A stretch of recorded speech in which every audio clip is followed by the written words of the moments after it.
सोलापूर विधान परिषदेत काँग्रेसचा हा अर्ज बाद झाल्यानंतर मोठ्या राजकीय घडामोडी घडत आहेत। महाविकास आघाडीचा आता उमेदवार कोण यासाठी अकलूजमध्ये बैठक पार पडणार आहे। शरद पवार गटाचे वसंत देशमुख, ठाकरे गटाचे धनंजय डिकोळे, नागेश अक्कलकोटे आणि आमदार उत्तम जानकर यांचे चिरंजीव जीवन जानकर अशा 4 जणांची आज अकलूज इथे एक बैठक होणार आहे।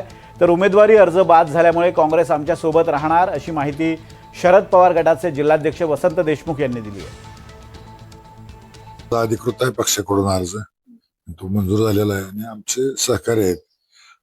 ओबाटाचा एक अर्ज आहे, अक्कलकोटे त्यांचाही एक अर्ज आहे।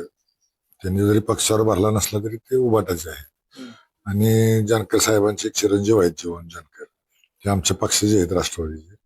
तर आम्ही आज सगळेजण बसून आमच्यापैकी कोणीतरी एक जण अर्ज ठेवण्यासाठी चर्चा करणार होतो। आम्ही सगळेजण एकत्र येऊन एकाशी एक उमेदवार देण्याचा प्रयत्न करणार आहे आता।